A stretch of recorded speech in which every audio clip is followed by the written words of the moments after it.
حضور اکرم صلی اللہ علیہ وآلہ وسلم کا ارشاد ہے، تمام اعمال کا دار و مدار نیت پر ہے، اور ہر عمل کا نتیجہ ہر انسان کو اس کی نیت کے مطابق ہی ملے گا۔ پس جس کی ہجرت دولت دنیا حاصل کرنے کے لیے ہو یا کسی عورت سے شادی کی غرض سے ہو، پس اس کی ہجرت انہی چیزوں کے لیے ہوگی جن کے حاصل کرنے کی نیت سے اس نے ہجرت کی۔ صحیح بخاری حدیث نمبر 1۔ حضور اکرم صلی اللہ علیہ وآلہ وسلم نے فرمایا کہ وحی نازل ہوتے وقت کبھی مجھ کو گھنٹی کی سی آواز محسوس ہوتی ہے، اور وحی کی یہ کیفیت مجھ پر بہت شاق گزرتی ہے۔ جب یہ کیفیت ختم ہوتی ہے تو میرے دل و دماغ پر اس فرشتے کے ذریعے نازل شدہ وحی محفوظ ہو جاتی ہے، اور کسی وقت ایسا ہوتا ہے کہ فرشتہ بشکل انسان میرے پاس آتا ہے اور مجھ سے کلام کرتا ہے، پس میں اس کا کہا ہوا یاد رکھ لیتا ہوں۔ صحیح بخاری حدیث نمبر 2۔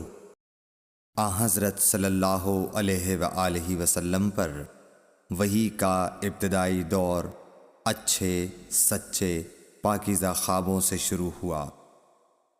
آپ خواب میں جو کچھ دیکھتے وہ صبح کی روشنی کی طرح صحیح اور سچا ثابت ہوتا۔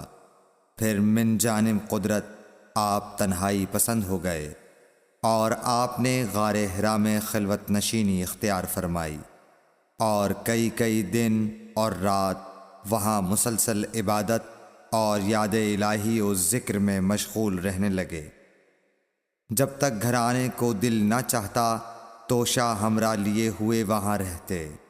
توشہ ختم ہونے پر ہی اہلیہ محترمہ حضرت خدیجہ رضی اللہ تعالی عنہا کے پاس تشریف لاتے، اور کچھ توشہ ہمراہ لے کر پھر وہاں جا کر خلوت گزین ہو جاتے۔ یہی طریقہ جاری رہا یہاں تک کہ آپ پر حق منکشف ہو گیا، اور آپ غار حرا ہی میں قیام پذیر تھے کہ اچانک حضرت جبرائیل علیہ السلام آپ کے پاس حاضر ہوئے اور کہنے لگے کہ اے محمد پڑھو۔ آپ فرماتے ہیں کہ میں نے کہا کہ میں پڑھنا نہیں جانتا۔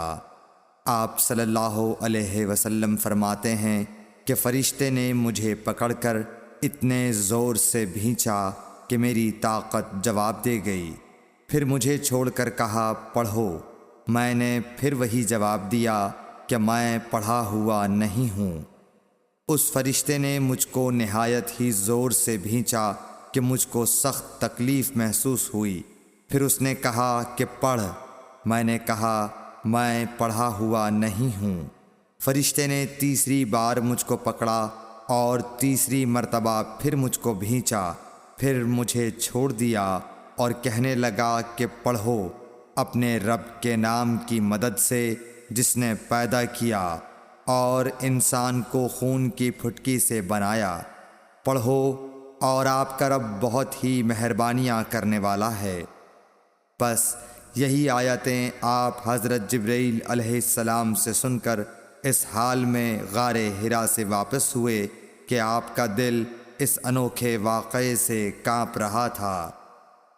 آپ حضرت خدیجہ کے ہاں تشریف لائے اور فرمایا کہ مجھے کمبل اوڑھا دو، مجھے کمبل اوڑھا دو۔ لوگوں نے آپ کو کمبل اوڑھا دیا۔ جب آپ کا ڈر جاتا رہا تو آپ نے اپنی زوجہ محترمہ حضرت خدیجہ رضی اللہ تعالی عنہا کو تفصیل کے ساتھ یہ واقعہ سنایا، اور فرمانے لگے کہ مجھ کو اب اپنی جان کا خوف ہو گیا ہے۔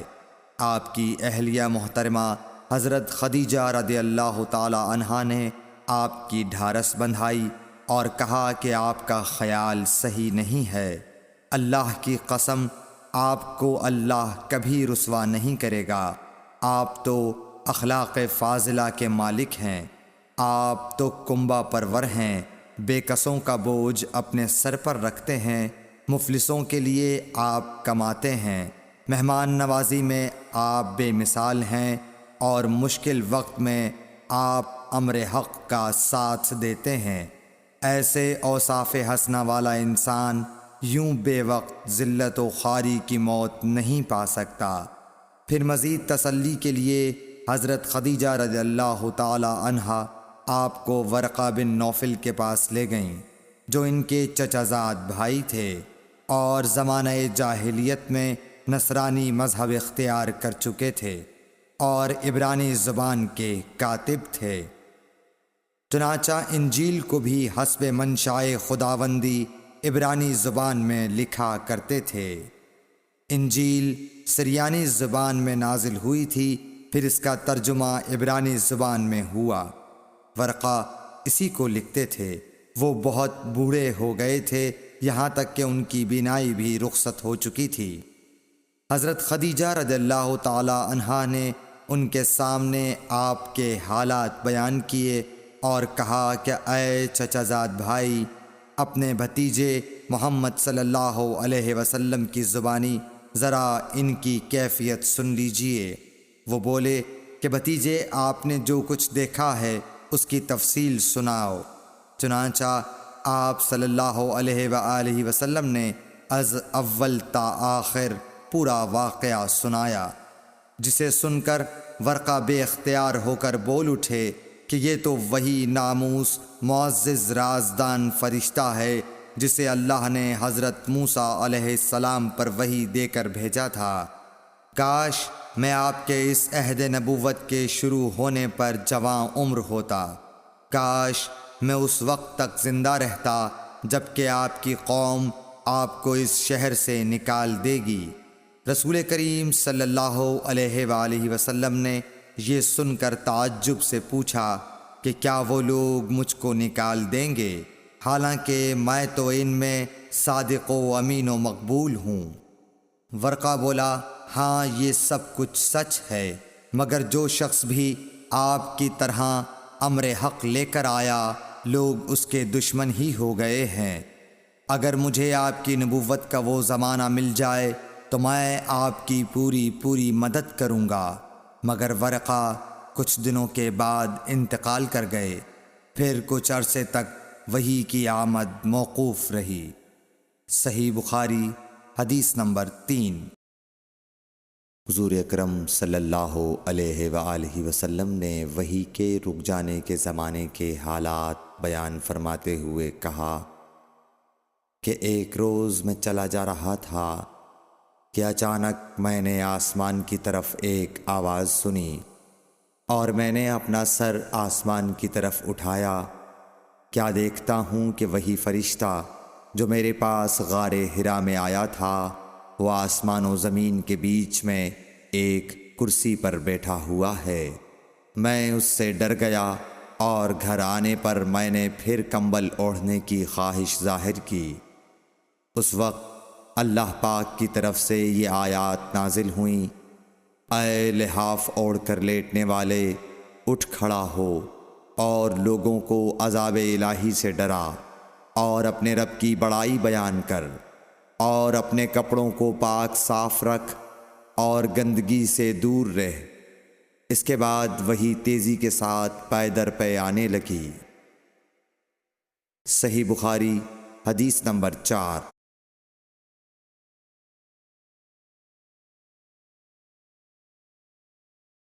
رسول اللہ صلی اللہ علیہ وآلہ وسلم نزول قرآن کے وقت بہت سختی محسوس فرمایا کرتے تھے، اور اس کی علامتوں میں سے ایک یہ تھی کہ یاد کرنے کے لیے آپ اپنے ہونٹوں کو ہلاتے تھے۔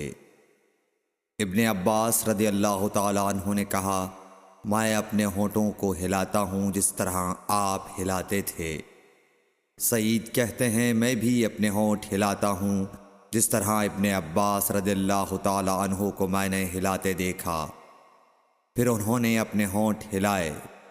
ابن عباس رضی اللہ تعالیٰ عنہ نے کہا، پھر یہ آیت اتری کہ اے محمد، قرآن کو جلد جلد یاد کرنے کے لیے اپنی زبان نہ ہلاؤ۔ اس کا جمع کر دینا اور پڑھا دینا ہمارا ذمہ ہے۔ حضرت ابن عباس رضی اللہ تعالی عنہ کہتے ہیں، یعنی قرآن آپ صلی اللہ علیہ وآلہ وسلم کے دل میں جمع دینا اور پڑھا دینا ہمارے ذمہ ہے۔ پھر جب ہم پڑھ چکے تو اس پڑھے ہوئے کی اتباع کرو۔ ابن عباس رضی اللہ تعالی عنہ فرماتے ہیں، اس کا مطلب یہ ہے آپ اس کو خاموشی کے ساتھ سنتے رہو، اس کے بعد مطلب سمجھا دینا ہمارے ذمہ ہے۔ پھر یقیناً یہ ہماری ذمہ داری ہے کہ آپ اس کو پڑھو، یعنی اس کو محفوظ کر سکو۔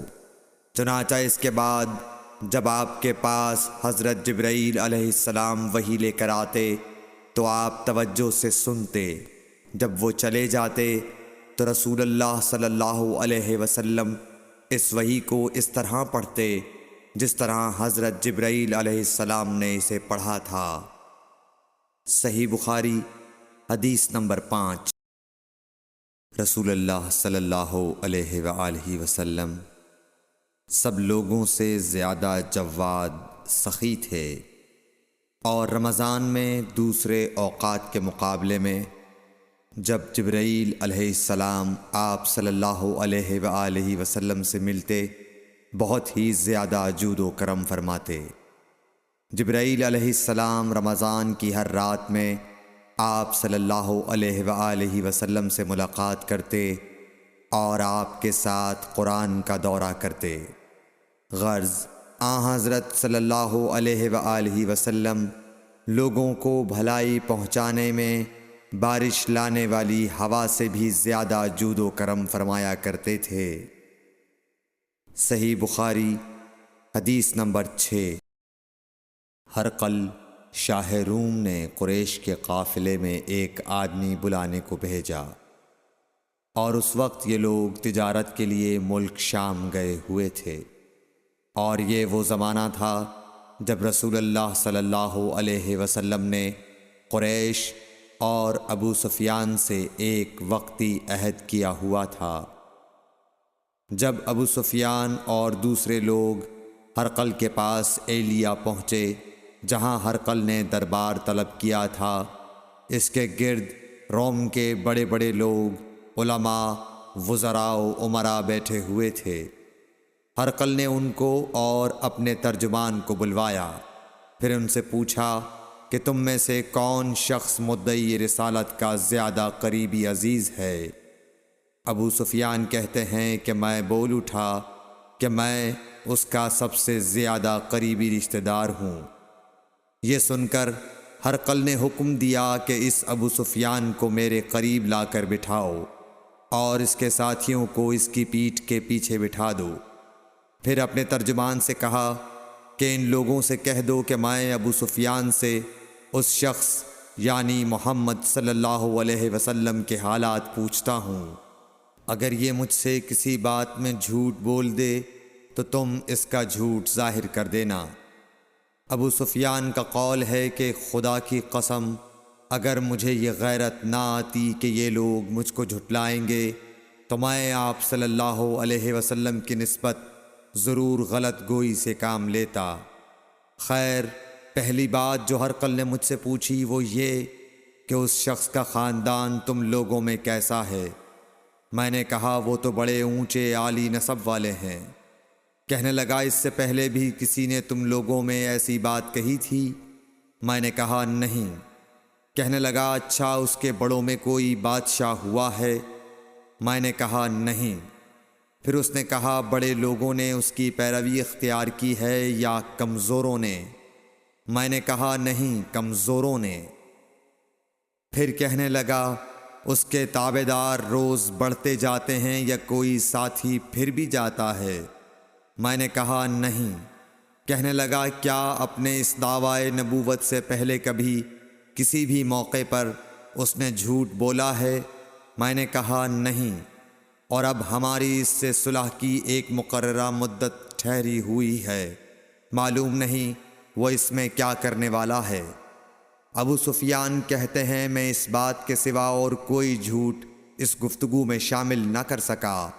ہرقل نے کہا کیا تمہاری اس سے کبھی لڑائی بھی ہوئی ہے؟ ہم نے کہا کہ ہاں۔ بولا پھر تمہاری اور اس کی جنگ کا کیا حال ہوتا ہے؟ میں نے کہا لڑائی ڈول کی طرح ہے، کبھی وہ ہم سے میدان جنگ جیت لیتے ہیں اور کبھی ہم ان سے جیت لیتے ہیں۔ ہرقل نے پوچھا وہ تمہیں کس بات کا حکم دیتا ہے؟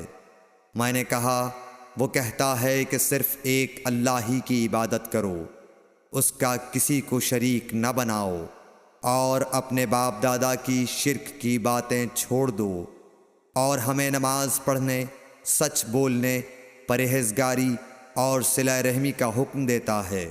یہ سب سن کر پھر ہرقل نے اپنے ترجمان سے کہا کہ ابو سفیان سے کہہ دے کہ میں نے تم سے اس کا نسب پوچھا تو تم نے کہا کہ وہ ہم سے عالی نسب ہے، اور پیغمبر اپنی قوم میں عالی نسب ہی بھیجے جایا کرتے ہیں۔ میں نے تم سے پوچھا کہ دعویٰ نبوت کی یہ بات تمہارے اندر اس سے پہلے کسی اور نے بھی کہی تھی؟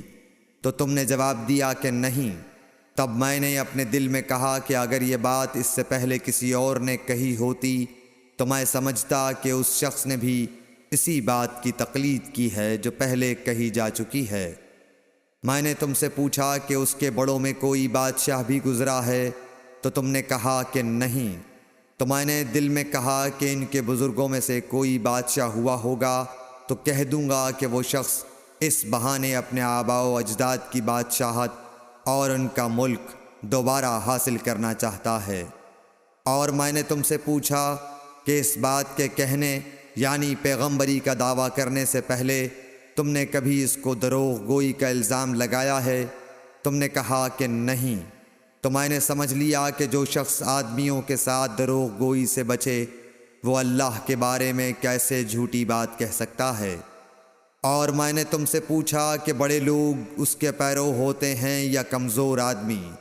تم نے کہا کمزوروں نے اس کی اتباع کی ہے۔ تو دراصل یہی لوگ پیغمبروں کے متبعین ہوتے ہیں۔ اور میں نے تم سے پوچھا کہ اس کے ساتھی بڑھ رہے ہیں یا کم ہو رہے ہیں؟ تم نے کہا کہ وہ بڑھ رہے ہیں، اور ایمان کی کیفیت یہی ہوتی ہے حتیٰ کہ وہ کامل ہو جاتا ہے۔ اور میں نے تم سے پوچھا کہ آیا کوئی شخص اس کے دین سے ناخوش ہو کر مرتد بھی ہو جاتا ہے؟ تم نے کہا نہیں۔ تو ایمان کی خاصیت بھی یہی ہے، جن کے دلوں میں اس کی مسرت رچ بس جائے وہ اس سے لوٹا نہیں کرتے۔ اور میں نے تم سے پوچھا کہ آیا وہ کبھی عہد شکنی کرتے ہیں؟ تم نے کہا نہیں۔ پیغمبروں کا یہی حال ہوتا ہے، وہ عہد کی خلاف ورزی نہیں کرتے۔ اور میں نے تم سے کہا کہ وہ تم سے کس چیز کے لیے کہتے ہیں؟ تم نے کہا کہ وہ ہمیں حکم دیتے ہیں کہ اللہ کی عبادت کرو، اس کے ساتھ کسی کو شریک نہ ٹھہراؤ، اور تمہیں بتوں کی پرستش سے روکتے ہیں، سچ بولنے اور پرہیزگاری کا حکم دیتے ہیں۔ لہٰذا اگر یہ باتیں جو تم کہہ رہے ہو سچ ہیں تو ان قریب وہ اس جگہ کا مالک ہو جائے گا کہ جہاں میرے یہ دونوں پاؤں ہیں۔ مجھے معلوم تھا کہ وہ پیغمبر آنے والا ہے، مگر مجھے یہ معلوم نہیں تھا کہ وہ تمہارے اندر ہوگا۔ اگر میں جانتا کہ اس تک پہنچ سکوں گا تو اس سے ملنے کے لیے ہر تکلیف گوارا کرتا۔ اگر میں اس کے پاس ہوتا تو اس کے پاؤں دھوتا۔ ہرقل نے رسول اللہ صلی اللہ علیہ وسلم کا وہ خط منگایا جو آپ نے وحیہ کلبی رضی اللہ تعالیٰ عنہ کے ذریعے حاکم بصرہ کے پاس بھیجا تھا، اور اس نے وہ ہرقل کے پاس بھیج دیا تھا۔ پھر اس کو پڑھا تو اس میں لکھا تھا، اللہ کے نام کے ساتھ جو نہایت مہربان اور رحم والا ہے۔ اللہ کے بندے اور اس کے پیغمبر محمد صلی اللہ علیہ وسلم کی طرف سے یہ خط ہے شاہ روم کے لیے۔ اس شخص پر سلام ہو جو ہدایت کی پیروی کرے۔ اس کے بعد میں آپ کے سامنے دعوت اسلام پیش کرتا ہوں۔ اگر آپ اسلام لے آئیں گے تو دین و دنیا میں سلامتی نصیب ہوگی، اللہ آپ کو دوہرا ثواب دے گا، اور اگر آپ میری دعوت سے روگردانی کریں گے تو آپ کی رعایا کا گناہ بھی آپ ہی پر ہوگا۔ اور اے اہل کتاب، ایک ایسی بات پر آ جاؤ جو ہمارے اور تمہارے درمیان یکساں ہے، وہ یہ کہ ہم اللہ کے سوا کسی کی عبادت نہ کریں اور کسی کو اس کا شریک نہ ٹھہرائیں، اور نہ ہم میں سے کوئی کسی کو خدا کے سوا اپنا رب بنائے۔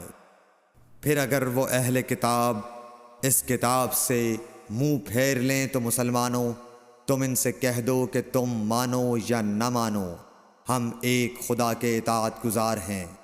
ابو سفیان کہتے ہیں، جب ہرقل نے جو کچھ کہنا تھا کہہ دیا اور خط پڑھ کر فارغ ہوا تو اس کے ارد گرد بہت شور و غوغا ہوا، بہت سی آوازیں اٹھیں اور ہمیں باہر نکال دیا گیا۔ تب میں نے اپنے ساتھیوں سے کہا کہ ابو کبشہ کے بیٹے حضرت صلی اللہ علیہ وسلم کا معاملہ تو بہت بڑھ گیا، دیکھو تو اس سے بنی اصفر روم کا بادشاہ بھی ڈرتا ہے۔ مجھے اس وقت سے اس بات کا یقین ہو گیا کہ حضور صلی اللہ علیہ وسلم ان قریب غالب ہو کر رہیں گے، حتیٰ کہ اللہ نے مجھے مسلمان کر دیا۔ راوی کا بیان ہے کہ ابن ناطور ایلیا کا حاکم ہرقل کا مصاحب اور شام کے نصارہ کا لاٹ پادری بیان کرتا تھا کہ ہرقل جب ایلیا آیا ایک دن صبح کو پریشان اٹھا تو اس کے درباریوں نے دریافت کیا کہ آج ہم آپ کی حالت بدلی ہوئی پاتے ہیں، کیا وجہ ہے؟ ابن ناطور کا بیان ہے کہ ہرقل نجومی تھا، علم نجوم میں وہ پوری مہارت رکھتا تھا۔ اس نے اپنے ہم نشینوں کو بتایا کہ میں نے آج رات ستاروں پر نظر ڈالی تو دیکھا کہ ختنہ کرنے والوں کا بادشاہ ہمارے ملک پر غالب آ گیا ہے۔ بھلا اس زمانے میں کون لوگ ختنہ کرتے ہیں؟ انہوں نے کہا کہ یہود کے سوا کوئی ختنہ نہیں کرتا، سو ان کی وجہ سے پریشان نہ ہوں۔ سلطنت کے تمام شہروں میں یہ حکم لکھ بھیجیے کہ وہاں جتنے یہودی ہوں سب قتل کر دیے جائیں۔ وہ لوگ انہی باتوں میں مشغول تھے کہ ہرقل کے پاس ایک آدمی لایا گیا جسے شاہ غسان نے بھیجا تھا۔ اس نے رسول اللہ صلی اللہ علیہ وسلم کے حالات بیان کیے۔ جب ہرقل نے سارے حالات سن لیے تو کہا کہ جا کر دیکھو وہ ختنہ کیے ہوئے ہے یا نہیں۔ انہوں نے اسے دیکھا تو بتلایا کہ وہ ختنہ کیا ہوا ہے۔ ہرقل نے جب اس شخص سے عرب کے بارے میں پوچھا تو اس نے بتلایا کہ وہ ختنہ کرتے ہیں۔ تب ہرقل نے کہا کہ یہی محمد صلی اللہ علیہ وسلم اس امت کے بادشاہ ہیں جو پیدا ہو چکے ہیں۔ پھر اس نے اپنے ایک دوست کو رومیہ خط لکھا اور وہ بھی علم نجوم میں ہرقل کی طرح ماہر تھا۔ پھر وہاں سے ہرقل حمص چلا گیا۔ ابھی حمص سے نکلا نہیں تھا کہ اس کے دوست کا خط اس کے جواب میں آ گیا۔ اس کی رائے بھی حضور صلی اللہ علیہ وسلم کے ظہور کے بارے میں ہرقل کے موافق تھی کہ محمد صلی اللہ علیہ وسلم واقعی پیغمبر ہیں۔ اس کے بعد ہرقل نے روم کے بڑے آدمیوں کو اپنے حمص کے محل میں طلب کیا اور اس کے حکم سے محل کے دروازے بند کر لیے گئے۔ پھر وہ اپنے خاص محل سے باہر آیا اور کہا، اے روم والو، کیا ہدایت اور کامیابی میں کچھ حصہ تمہارے لیے بھی ہے؟ اگر تم اپنی سلطنت کی بقا چاہتے ہو تو پھر اس نبی صلی اللہ علیہ وسلم کی بیعت کر لو اور مسلمان ہو جاؤ۔ یہ سننا تھا کہ پھر لوگ وحشی گدھوں کی طرح دروازوں کی طرف دوڑے، مگر انہیں بند پایا۔ آخر جب ہرقل نے اس بات سے ان کی یہ نفرت دیکھی اور ان کے ایمان لانے سے مایوس ہو گیا تو کہنے لگا کہ ان لوگوں کو میرے پاس لاؤ۔ جب وہ دوبارہ آئے تو اس نے کہا، میں نے جو بات کہی تھی اس سے تمہاری دینی پختگی کی آزمائش مقصود تھی، سو وہ میں نے دیکھ لی۔ تب یہ بات سن کر وہ سب کے سب اس کے سامنے سجدے میں گر پڑے اور اس سے خوش ہو گئے۔ بالآخر ہرقل کی آخری حالت یہی رہی۔ صحیح بخاری حدیث نمبر 7۔ رسول اللہ صلی اللہ علیہ وسلم نے فرمایا، اسلام کی بنیاد 5 چیزوں پر قائم کی گئی ہے۔ اول، گواہی دینا کہ اللہ کے سوا کوئی معبود نہیں اور بے شک حضرت محمد صلی اللہ علیہ وسلم اللہ کے سچے رسول ہیں، اور نماز قائم کرنا اور زکوٰۃ ادا کرنا اور حج کرنا اور رمضان کے روزے رکھنا۔ صحیح بخاری حدیث نمبر 8۔ نبی کریم صلی اللہ علیہ وآلہ وسلم نے فرمایا کہ ایمان کی 60 سے کچھ اوپر شاخیں ہیں، اور حیا شرم بھی ایمان کی ایک شاخ ہے۔ صحیح بخاری حدیث نمبر 9۔ حضرت محمد مصطفیٰ صلی اللہ علیہ وآلہ وسلم نے فرمایا، مسلمان وہ ہے جس کی زبان اور ہاتھ سے مسلمان بچے رہیں، اور مہاجر وہ ہے جو ان کاموں کو چھوڑ دے جن سے اللہ نے منع فرمایا۔ صحیح بخاری حدیث نمبر 10۔ لوگوں نے پوچھا، یا رسول اللہ، کون سا اسلام افضل ہے؟ تو نبی صلی اللہ علیہ وسلم نے فرمایا، وہ جس کے ماننے والے مسلمانوں کی زبان اور ہاتھ سے سارے مسلمان سلامتی میں رہیں۔ صحیح بخاری حدیث نمبر 11۔ ایک دن ایک آدمی نے حضرت صلی اللہ علیہ وسلم سے پوچھا کہ کون سا اسلام بہتر ہے؟ فرمایا، یہ کہ تم کھانا کھلاؤ اور جس کو پہچانو اس کو بھی اور جس کو نہ پہچانو اس کو بھی، الغرض سب کو سلام کرو۔ صحیح بخاری حدیث نمبر 12۔ حضور اکرم صلی اللہ علیہ وآلہ وسلم نے فرمایا، تم میں سے کوئی شخص ایماندار نہ ہوگا جب تک اپنے بھائی کے لیے وہ نہ چاہے جو اپنے نفس کے لیے چاہتا ہے۔ صحیح بخاری حدیث نمبر۔ رسول کریم صلی اللہ علیہ وسلم نے فرمایا، قسم ہے اس ذات کی جس کے ہاتھ میں میری جان ہے، تم میں سے کوئی بھی ایماندار نہ ہوگا جب تک میں اس کے والد اور اولاد سے بھی زیادہ اس کا محبوب نہ بن جاؤں۔ صحیح بخاری حدیث نمبر 14۔ حضرت صلی اللہ علیہ وسلم نے فرمایا، تم میں سے کوئی شخص ایماندار نہ ہوگا جب تک اس کے والد اور اس کی اولاد اور تمام لوگوں سے زیادہ اس کے دل میں میری محبت نہ ہو جائے۔ صحیح بخاری حدیث نمبر 15۔ نبی کریم صلی اللہ علیہ وآلہ وسلم نے فرمایا، 3 خصلتیں ایسی ہیں کہ جس میں یہ پیدا ہو جائیں اس نے ایمان کی مٹھاس کو پا لیا۔ اول یہ کہ اللہ اور اس کا رسول اس کے نزدیک سب سے زیادہ محبوب بن جائیں، دوسرے یہ کہ وہ کسی انسان سے محض اللہ کی رضا کے لیے محبت رکھے، تیسرے یہ کہ وہ کفر میں واپس لوٹنے کو ایسا برا جانے جیسا کہ آگ میں ڈالے جانے کو برا جانتا ہے۔ صحیح بخاری حدیث نمبر 16۔ حضور اکرم صلی اللہ علیہ وآلہ وسلم نے فرمایا، انصار سے محبت رکھنا ایمان کی نشانی ہے، اور انصار سے کینہ رکھنا نفاق کی نشانی ہے۔ صحیح بخاری حدیث نمبر 17۔